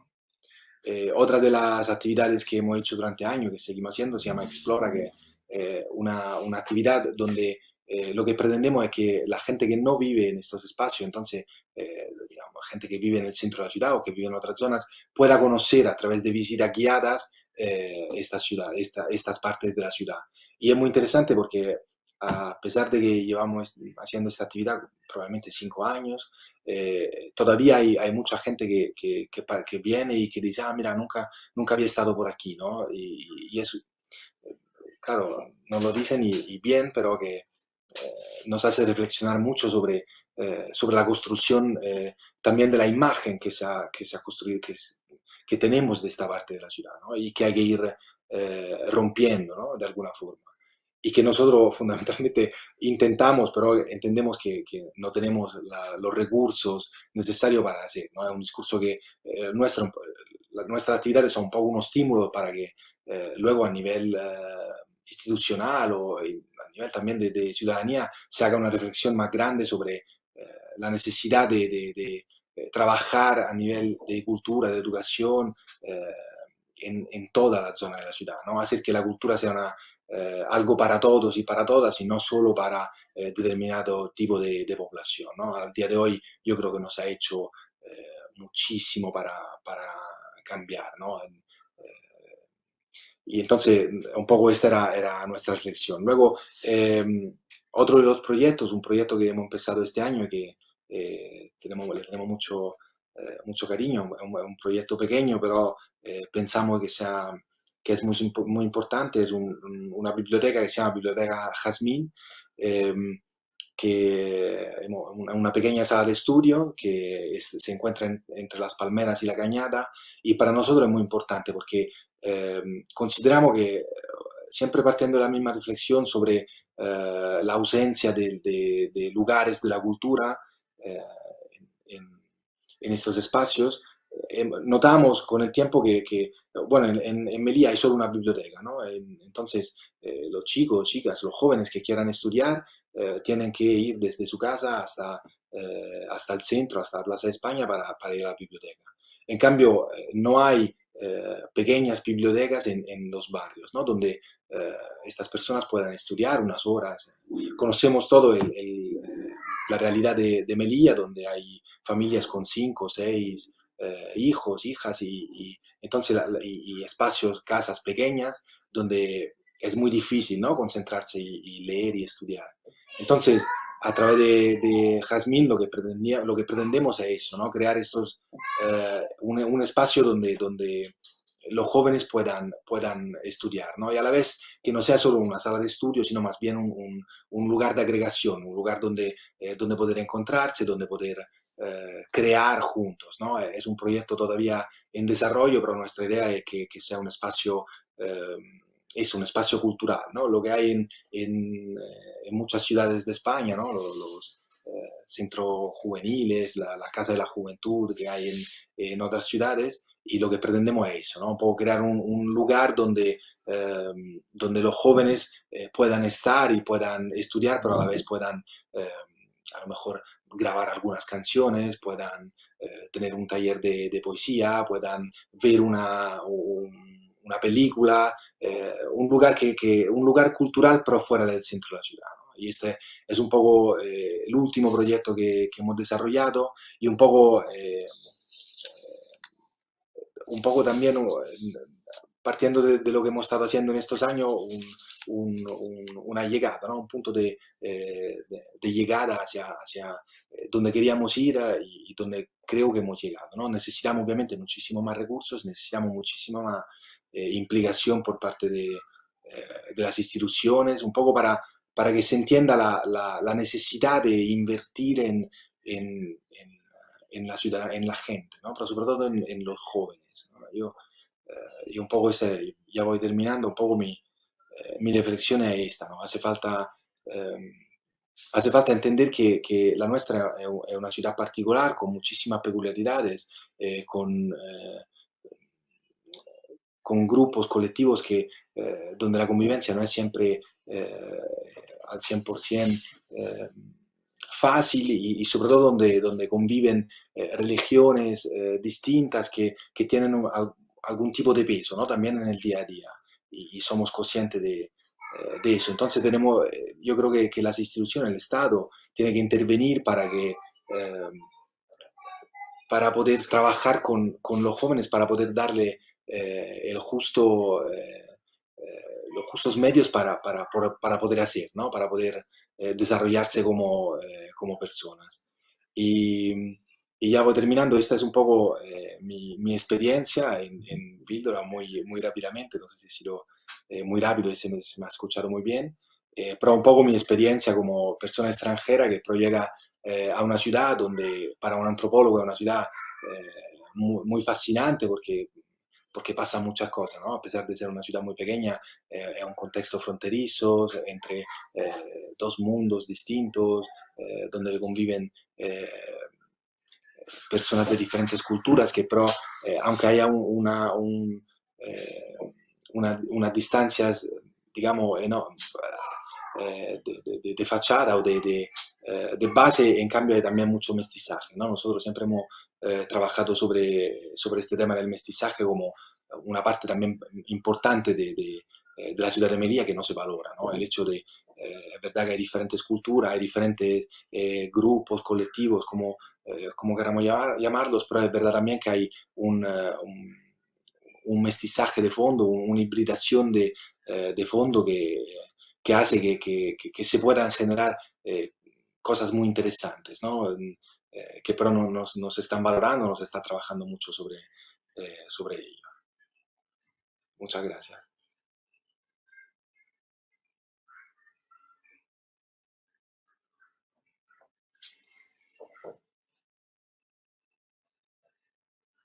Y bueno, también desde una perspectiva de investigación y luego de intervención en su propia trayectoria, pues nos ha contado también cómo la investigación y la intervención se unen también a esta cuestión que nos contaba al principio sobre determinadas actividades artísticas, y usar esas actividades también para recuperar la voz de las personas interesadas en un formato específico que pretende o que puede llegar quizá a dar voz de una manera más clara a las personas con las que trabaja. Me parece también muy interesante y muy novedoso dentro del contexto que estamos trabajando en estas jornadas, la idea de la importancia de la cuestión urbana y sobre todo de la integración de las periferias, también en términos de necesidades y recursos en el trabajo que haces, ¿no? Pues si os parece, tenemos todavía como 25 o 30 minutos Así que abrimos la mesa y vamos recogiendo preguntas o comentarios. Hola. ¿Se me oye bien? Sí. Bueno, yo más que una pregunta tengo una reflexión, como se dice en estos espacios. Y tiene que ver, es una reflexión que yo creo que se ha ido adelantando durante todo este tiempo y que creo que es necesario tratar en un espacio como este, que tiene que ver con el cuidado a las profesionales que estamos trabajando aquí, ¿no? Es una reflexión que ya llevamos tiempo haciendo con Melilla Coge y con Liliana Suárez, que me consta que está bastante comprometida con este tema y que le hubiera encantado estar aquí, aunque no ha podido estar. Y es una reflexión que yo creo que se ha ido acercando, nos hemos ido acercando en círculos en este espacio, cuando comentaba el compañero lo de dónde estamos, ¿no? O qué papel cumplimos nosotras, cuando hablaba Isabel de hace un momento de los cuidados, y cuando comentabas lo de la frustración, ¿no? La idea de lo inabarcable, la idea de que las profesionales que hemos trabajado aquí y que estamos trabajando aquí nos encontramos con pequeñas fronteras permeables a veces, y como son permeables, pues muchas veces son arbitrarias, ¿no? Que nos dejan como medio descolocadas. Y yo creo que es un sentir que compartimos muchas de nosotras que hemos trabajado aquí, y es una cosa que en estos espacios hay que empezar a poner sobre la mesa. Y yo creo que una propuesta importante sería precisamente generar espacios, sobre todo, decía Isabel, el tema de parar, ¿no? Porque es un lugar que está súper atravesado por la urgencia, está... Bueno, perdonar los nervios porque me toca un poco el cuerpo estas cosas, entonces pues... Y está atravesado por la urgencia, está atravesado por esa incapacidad de... O sea, como el activismo inmediato, ¿no? La incapacidad de pararte a reflexionar. Muchas veces el cuerpo en la trinchera, nuestros cuerpos también se sitúan en la frontera y también reciben todas estas violencias, ¿no? Y yo creo que va siendo hora de establecer tejido de cuidado para los profesionales en Melilla y en la frontera en general, apoyo institucional en este sentido, apoyo entre nosotras de la sociedad civil, porque yo creo que es importante. Quería decir, por si alguien no lo conoce, no la conoce a Andrea, que Andrea ha estado vinculada a la asociación pues bueno, desde hace 4 años o 5 años y le pilló aquí toda la etapa del COVID, ¿vale? Además estaba sola, ¿vale? Su familia estaba en Madrid y además ella, pues junto a Yamila y al resto de compañeras de la asociación, salían a diario a la calle, ¿vale? A las casas, a la plaza de toros, a recoger ropa para entregar de un sitio a otro, ¿vale? A hablar con las chicas que estaban en contexto de prostitución, a seguirlas. Bueno, ha tenido todas unas vivencias, ¿vale? Todas unas vivencias y unos dolores, ¿vale? Y cuando me refiero a dolores, me refiero a dolores en todo su cuerpo, ¿vale? Y sobre todo psicológicos, ¿vale? De estas heridas que te va haciendo el trabajo a diario con las personas, ¿no? Sí. Andrea es también profesora honoraria de la Autónoma. Tengo que decirlo. Pues recogemos alguna cuestión más, si os parece. Yo también tengo alguna, pero Cristina y luego... Súper rápido. Es para Isabel, pero creo que Andrea también me puede contestar, porque Andrea y yo nos conocimos hace unos años también en un congreso de migraciones, y sé que ella también está al día. Es sobre el trabajo sexual. En Ceuta pasó una cosa muy curiosa, perdona la comparativa constante, pero los dos en clave siempre tendemos, sobre todo los que no trabajamos en Melilla, nos vienen las cosas de Ceuta cuando habláis. Cuando se empezó a abrir, no se abrió la frontera, pero empezó como a instaurarse esa nueva normalidad, el trabajo sexual en Ceuta no paró, pero ya no había chicas marroquíes, que provienen principalmente de un municipio cercano que es Martilo. Y entonces Ceuta se instauró en un sistema, en una red de prostitución, que eran como mover a chicas, que se hace normalmente entre diferentes pueblos de Málaga, de la costa de Málaga, Algeciras, la zona de Cádiz, y Ceuta nunca había estado en ese circuito porque el trabajo sexual provenía del otro lado de la frontera. Y eran chicas principalmente de origen de América Latina, provenientes de América Latina, y se metió como en ese círculo, ¿no? De trata, de trabajo sexual no tratable, vamos. Y quería saber qué ocurrió aquí en Melilla, si esa red se instauró, cambió las dinámicas al estar cerrada la frontera. Aquí, como dices tú, tampoco paró, ¿vale? Es decir, no paró en ningún momento y nos incorporamos también en ese circuito, ¿vale? De chicas que venían de la península y aquí venían y vienen chicas marroquíes de la península, ¿vale? Es decir, también de otros perfiles, ¿vale? Pero sobre todo chicas marroquíes.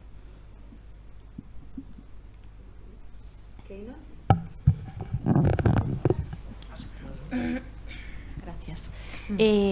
Sí, la mía también es una pregunta bastante concreta. En relación con la oficina de asilo de Beni Ansar, que está en el puesto fronterizo, ¿no? Y que es controvertida porque, bueno, parece que en Melilla funciona, pero en Ceuta no funciona. Entre 2015 y 2019, 0 aplicaciones de asilo en frontera. Que también es una de las preguntas que comentaba con Isabel, ¿no? ¿Por qué en Ceuta no y aquí sí? Si nos puedes contar un poco más de cómo funciona esta oficina de asilo en frontera, de qué manera la gente puede acceder a ella, porque entiendo que acceden una vez ya están dentro de Melilla, no cruzando el puesto fronterizo porque tienen que pasar el control con Marruecos, ¿no? Y sobre todo cómo afecta, también es una de las críticas que se plantea, la racialización que hay en el acceso a esta oficina, ¿no? Porque si bien una persona magrebí puede camuflar mejor porque tiene o visado Schengen o tal, una persona negra no puede camuflarse, ¿no? En esta posibilidad de cruzar. Entonces, si lo trabajáis un poquito. Bueno, no tenía ni idea. ¿Te recogemos alguna más? Sí, claro.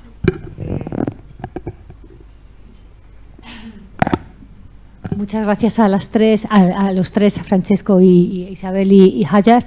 La pregunta tiene que ver, estaba todo el tiempo, ¿no?, cuando hablabais desde la perspectiva de Melilla acoge y, bueno, en el caso de Amlega, de tu participación desde hace ya un tiempo en la federación, ¿no?, y de hasta qué punto la realidad de Melilla es conocida, es participada, es discutida, se contempla desde otros lugares, ¿no? Porque, claro, no trabajáis en la ciudad, ciertamente trabajáis en la ciudad, pero, claro, trabajáis con organizaciones mucho más amplias, ¿no? Entonces, yo siempre me pregunto, también un poco a lo que apuntaba Andrea, ¿no?, la situación tan de urgencia y tan extrema que se puede vivir en estas ciudades, como una urgencia que está permanentemente en vuestro trabajo y en vuestra acción, pero que también ha de ser conocida, imagino que es conocida y contemplada por vuestras organizaciones madre o con las que estáis federadas, ¿no? No sé si tenéis algo que aportar en ese sentido.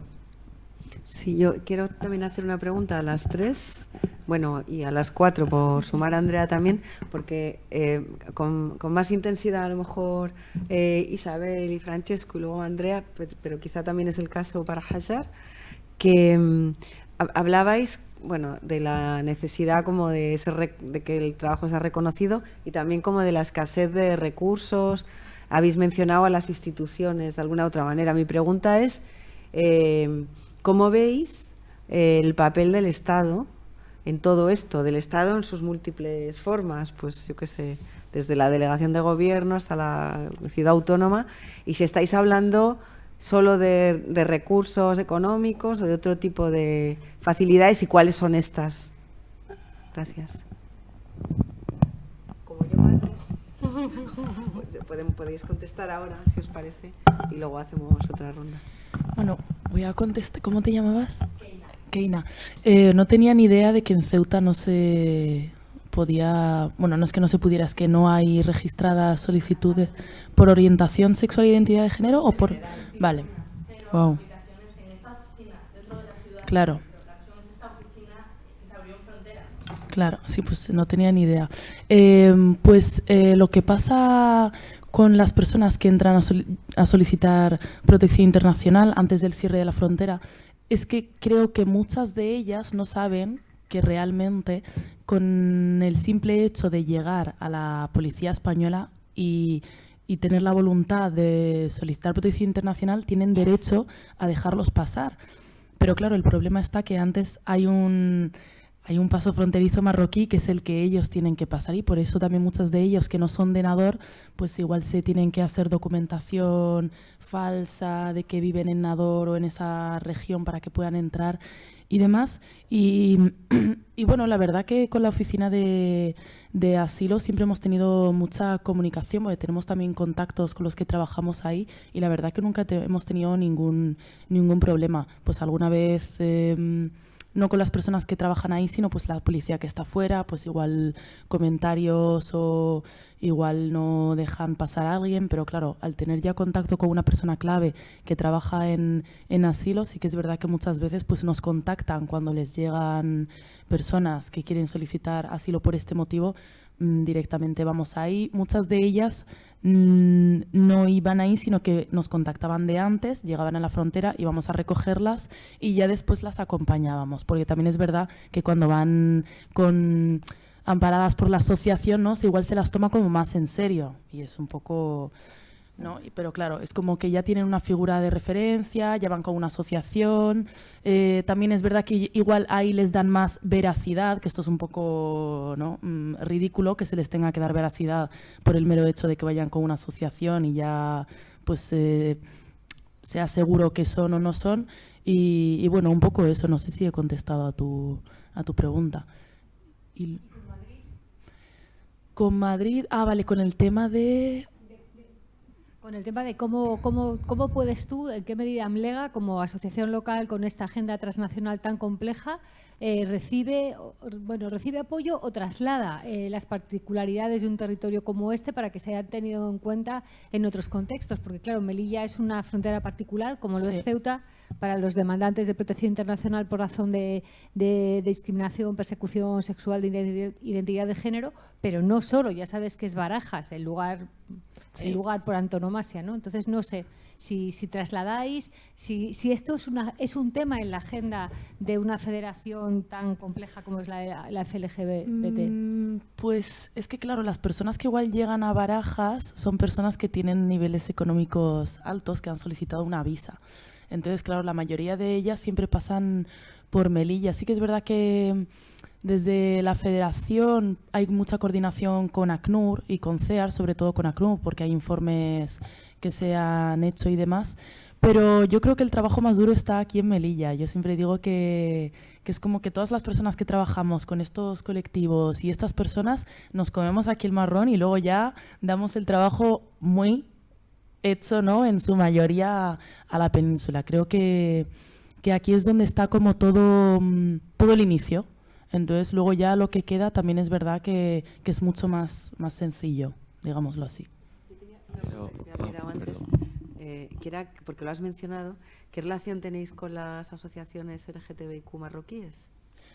Ninguna. Vale, ha sido rápido. Vale. No hay ninguna. Las hay, pero sí que es verdad que están muy invisibilizadas, muy secretas. Bueno, recordemos que está penalizado por el Código 482 ser homosexual, entonces sí que es verdad que sí, entre 6 meses y 3 años de prisión. Bueno, lo ha comentado Keina, creo.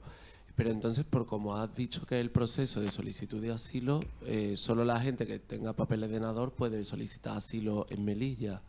Entonces, entiendo que trabajáis casi todo con gente que viene de Marruecos, no población que venga de países de... No solo pueden... Bueno, no sé si sabéis que las personas que podían entrar de Marruecos a Melilla sin una visa eran las personas que habitan la región y la provincia de Nador. El resto de Marruecos tienen que entrar con una visa. Eso no significa que solamente sean los de Nador los que hayan solicitado. Es que muchas personas que vienen de Rabat, de Casablanca, si quieren entrar necesitan una visa. Como no pueden solicitar la visa o seguramente se la denieguen, pues se hacen documentación falsa registrados en la provincia de Nador con la que entran a Melilla para poder solicitar asilo. Pero que quieren entrar, no, que quieren salir. Claro, o sea, que quieren salir, para salir de... Claro, sí, yo digo entrar a España, pero para salir de Marruecos. Pero que luego en la policía española también la usan, porque ellos no utilizan la voluntad de decir soy homosexual, estoy huyendo. No, no, es que ellos presentan esa documentación porque creo que no tienen constancia de que es un derecho solicitar protección internacional y que te tienen que dejar entrar por el mero hecho de verbalizarlo. Ellos la usan en la marroquí y la usan en la española también.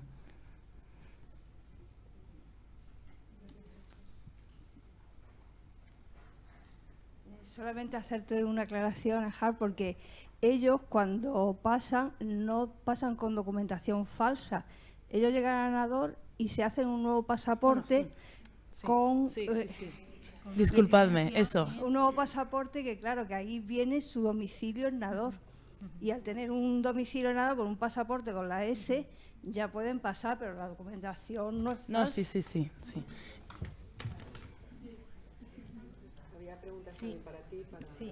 Comentaba antes Ana, ¿no?, la participación a través de la asociación, es decir, que nosotros trabajamos aquí en Melilla, pero si participábamos en otros espacios y en otras redes y demás, sí. ¿Vale? Es decir, nosotros somos Melilla Acoge, estamos federados en Andalucía Acoge, ¿vale? Entonces la Federación Andalucía Acoge está en toda Andalucía, en Ceuta tiene ahora también una delegación que se ha creado este año, ¿no? Es decir, que venía trabajando como delegación de la federación, ¿vale? Pero ahora se ha constituido como Ceuta Acoge, ¿vale? Y luego aparte, es decir, como federación en todos los espacios donde participamos, nacionales e internacionales, ¿no? Entonces, a través de la federación vamos trasladando y está en la agenda de la federación todo lo que vamos marcando aquí en Melilla, para trasladarlo a las administraciones, ¿vale? Y a los partidos políticos, con reuniones con los partidos políticos, con los diferentes ministerios y demás. Aparte de que como Melilla Acoge participemos también en otros espacios, ¿no? Entonces, pues yo estoy pensando en las universidades. Nos invitan a participar, bueno, tenemos convenios en diferentes universidades, tanto para que realicen alumnos prácticas aquí en la ciudad, como para dar formaciones en otras universidades, ¿vale? Pues tenemos convenio con la Universidad de Valencia, la Universidad de Almería, etcétera. Y con otros países, ¿vale? Es decir, que tenemos a mucha gente que viene, a muchas alumnas, ¿no?, que vienen aquí a hacer prácticas, a hacer estudios, a hacer investigaciones, pues a lo mejor de Helsinki, de la Universidad de Helsinki, de Alemania, y que, pues bueno, que se les facilita todo eso. Respecto al tema de demostrar, ¿no?, lo que hacemos y las demandas y demás, yo creo que está muy vinculado también con el tema de la comunicación de ayer, ¿no? Entonces, evidentemente, los medios de comunicación son una fuente imprescindible, ¿no?, para dar a conocer lo que ocurre en la ciudad, con todas las personas que llegan aquí a nuestra ciudad y que están en tránsito hacia algún otro lugar, ¿vale?, la península, Europa y demás. Y yo creo que es que los medios de comunicación juegan un papel muy importante, pero aquí en nuestra ciudad es muy complicado, ¿vale? Yo creo que para las entidades que estamos trabajando con población vulnerable es muy, muy complicado trabajar con los medios de comunicación que no son es decir, no porque sean de fuera, sino porque es que buscan la inmediatez y buscan el momento, o sea, buscan la inmediatez y buscan perfiles que luego no les importa lo que vaya a ocurrir con sus vidas ni nada, ¿vale? Entonces, y aparte de que no... a nosotras en muchas ocasiones nos han venido para, en un momento puntual, quiero una chica embarazada, quiero uno que acabe de saltar la valla, quiero una mujer víctima de trata, quiero y tú dices, perdona, no puedo, o sea, no, porque no, ¿vale? Evidentemente, es decir, no te voy a dar todas... Sí, es que vamos a entrar ahora en Televisión Española o en donde sea y se te plantan en la puerta del CETI con las compañeras o en la puerta de la asociación y cuando hay ocasiones, es decir, evidentemente no todos los profesionales son igual y bueno, eso lo sabéis vosotras mejor que nadie, ¿no? Pero no se respetan tampoco, es decir, no se respetan a las personas y no se respetan en muchas ocasiones a los profesionales que estamos trabajando con ellas, ¿vale? Es decir, esa inmediatez hace que en un momento determinado tú tengas a una persona que esté, es decir, que evidentemente, es decir, tú quieres trasladar qué es lo que está ocurriendo, ¿no? El sufrimiento o la alegría, o quieres trasladar lo que está ocurriendo, ¿no? y tú buscas, miras a ver qué persona quiere participar, porque esto no es, venga tú, ¿vale? Entonces tú buscas a alguien que quiera participar, pues mira, esto es para esta cadena o esto es para la otra. Y en muchas ocasiones nos hemos encontrado que después de encontrar a esas personas, después de trasladarlo, llegan y dicen, ay, perdona, pero es que no nos podemos conectar. ¿O te importa que en vez de conectarme ahora me conecte dentro de 2 horas porque me ha surgido ahora una rueda de prensa en no sé dónde y en no sé cuánto? Entonces, es muy complicado de verdad y mira que conocemos la importancia, ¿no? Es decir, sabemos la importancia de trasladar esta información, pero es que es tan difícil. ¿Vale? Es tan difícil y yo creo que coincidimos muchas de las profesionales que estamos aquí, que el respeto y la veracidad, ¿no?, de lo que estás contando. Y nosotros hemos trabajado con muchos profesionales y con muchos investigadores y con muchos directores de cine también, ¿no? Es decir, que han venido y quieren grabar y quieren... Entonces, hemos trabajado con ellos y hemos abordado durante un tiempo, ¿no? Es decir, el cómo llegar, cómo hacer, cómo visualizar, ¿no? Y un poco todo el contenido para llegar a la gente. Pero claro, muy complicado, es muy complicado. ¿Quieres añadir algo, Andrea? Y luego le damos la palabra a Francesco. Sobre lo que quieras.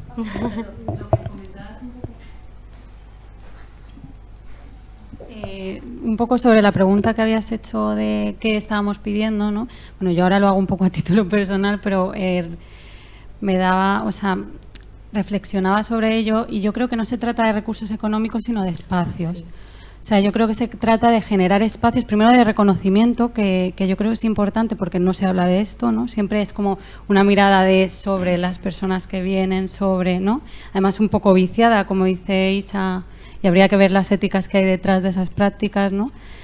Pero yo creo que tiene que ver con eso, con generar espacios de personas que estemos aquí, que estemos trabajando en esto. Bueno, yo ya no estoy, pero la gente que esté trabajando en estos espacios o que hayamos trabajado, y donde poder compartir, ¿no? Donde poder generar espacios de alivio, donde poder, incluso desde una mirada también interseccional, ¿no? Que supone para mí como mujer estar trabajando con mujeres víctimas de violencia, que supone estar trabajando con solicitantes de asilo, ¿no? Todo esto, o sea, generar espacios también de reflexión, porque el tercer sector tiene esta cosa que no permite reflexionar precisamente por la urgencia, ¿no?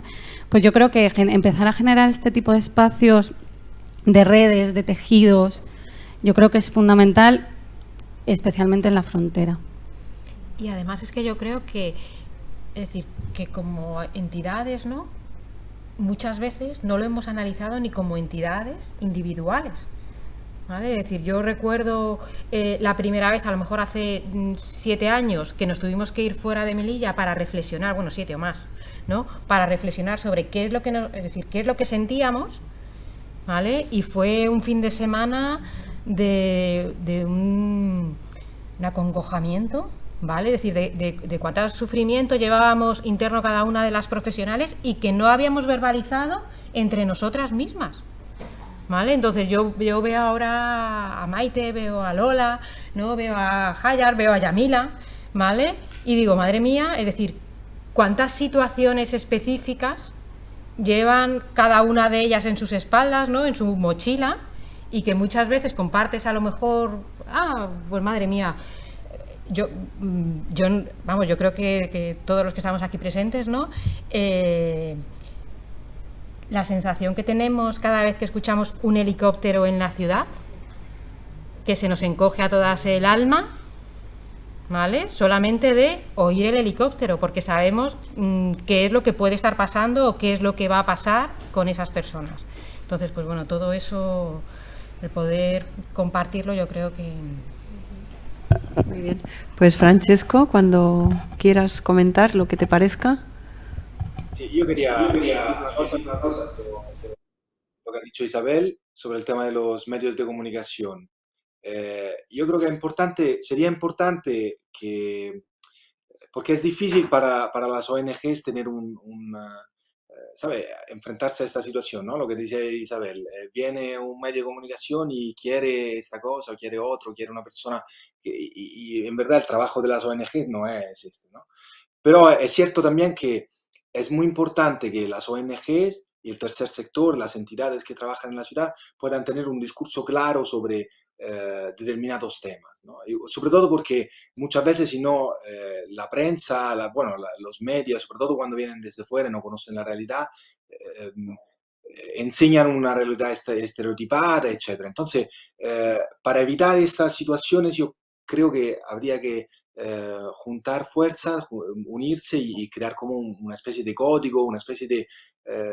creo que hasta casi una oficina que se pueda encargar de estas situaciones, ¿no? En el sentido de dar un discurso claro sobre los fenómenos que están pasando a los medios de comunicación, ¿no? Para evitar estas situaciones, que alguien se presente y que luego quiera determinadas cosas. Este no es un circo, ¿no? Entonces, hace falta un poco que entre las diferentes entidades se pueda juntarse y intentar crear eso, algún tipo de código, algún tipo de lenguaje, algún tipo de discurso que luego puedan los medios de comunicación utilizar para dar una imagen correcta, o al menos la que nosotros pensamos que sea la más cercana a la realidad de lo que pasa, ¿no? Y eso creo que es un esfuerzo que tenemos que hacer, porque son importantes los medios de comunicación, pero sobre todo son importantes las personas que las ONG ayudan, ¿no? Entonces es importante que la imagen que se presente de esta persona, que se dé, que enseñamos, sea una imagen correcta, justa y digna, ¿no?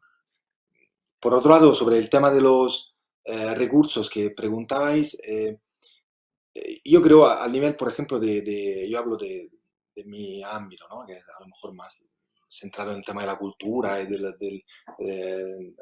un discurso sobre lo urbano, ¿no? Yo creo que más que recursos hace falta otra cosa, ¿no? Yo he conocido a 2 consejeras aquí de cultura y hacen un trabajo, hacen todo lo que pueden, y un trabajo óptimo, lo que pueden hacer. La cuestión es otra.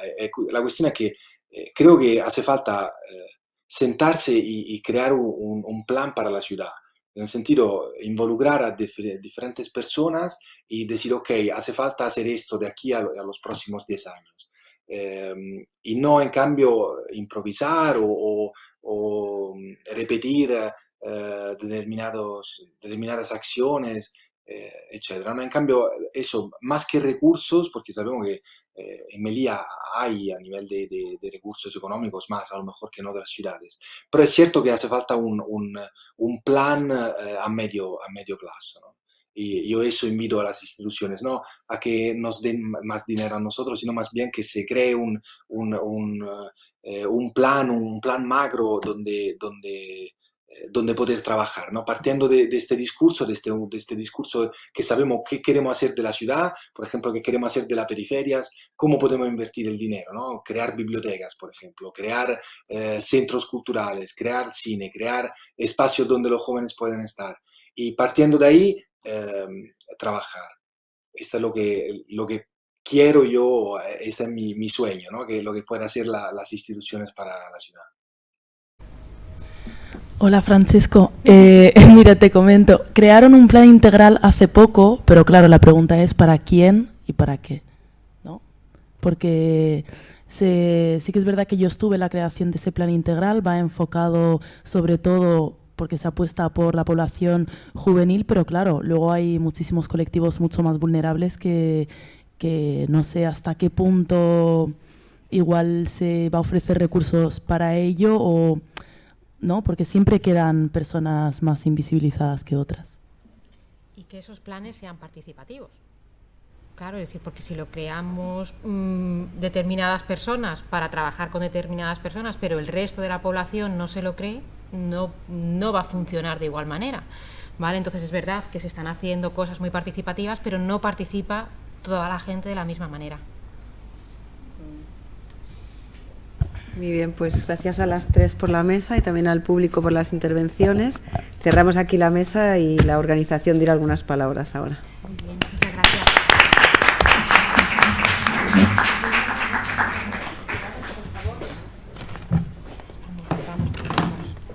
Las palabras de la organización son las palabras de las compañeras de esta tarde, particularmente. Parece que han pasado muchos días desde que ayer nos sentamos por la tarde a compartir este espacio y estas reflexiones. Yo me quedo con algo que ha dicho Francesco. No sé si todavía nos escucha y si no, se lo trasladaremos, ¿no? Cuando dice que vemos, el problema es que muchas veces vemos a la gente pero desconocemos sus vidas, ¿no? En ocasiones vemos una valla pero desconocemos un espacio, en ocasiones vemos a unos individuos pero desconocemos sus vidas y en ocasiones vemos pero no llegamos a conocer, ¿no? Creo que estas jornadas estamos todos agotados realmente del esfuerzo, me parece muy cargados de emoción y muy cargados de estímulos, ¿no?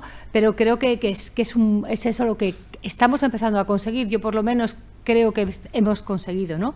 Ir más allá, y es ir más allá de lo que sabíamos y de lo que intuíamos y empezar a conocer de otra manera, ¿no? Porque efectivamente creo que pese a todo publicaremos, escribiremos, pero el conocimiento es otra cosa, ¿no? Porque el conocimiento es ir más allá de lo que nuestros sentidos aprecian y conectar realmente con lo que tenemos, ¿no? Entre manos, y creo que es un compromiso grande. Yo de verdad agradezco enormemente a todos los participantes, pero muy particularmente a los que habéis estado esta tarde en esta mesa, porque creo realmente que vuestra voz ha sido una voz que ha dotado de sentido mucho de lo que hemos reflexionado, ¿no? Y por supuesto, el agradecimiento a todos los que también desde el público habéis estado escuchando, y no solamente escuchando, también aportando, y bueno, el compromiso de seguir con los espacios, ¿no? Porque es verdad que los espacios siempre se piensa que son espacios que son efímeros. Esto es como un pop-up, ¿no? Es algo que abres y desaparece. No, es algo que se abre y tiene que ser una manera. Yo creo, apuesto porque podamos conseguir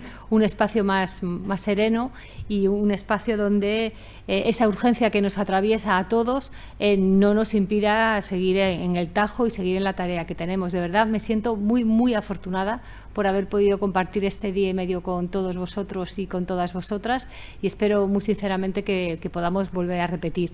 Y agradecemos otra vez, aunque ahora mismo ya no nos acompañan, pero nos acompañan a los compañeros de la Dirección General de Relaciones Interculturales de aquí, ¿no? de la ciudad de Melilla, y a la Consejería que ha hecho posible esto y que hace posible tantas cosas, ¿no? Yo creo que muy agradecidos también, y al personal técnico que nos ha acompañado y que nos sigue acompañando ya en estas horas tardías. Muchas gracias y bueno, espero que nos veamos muy pronto. Gracias.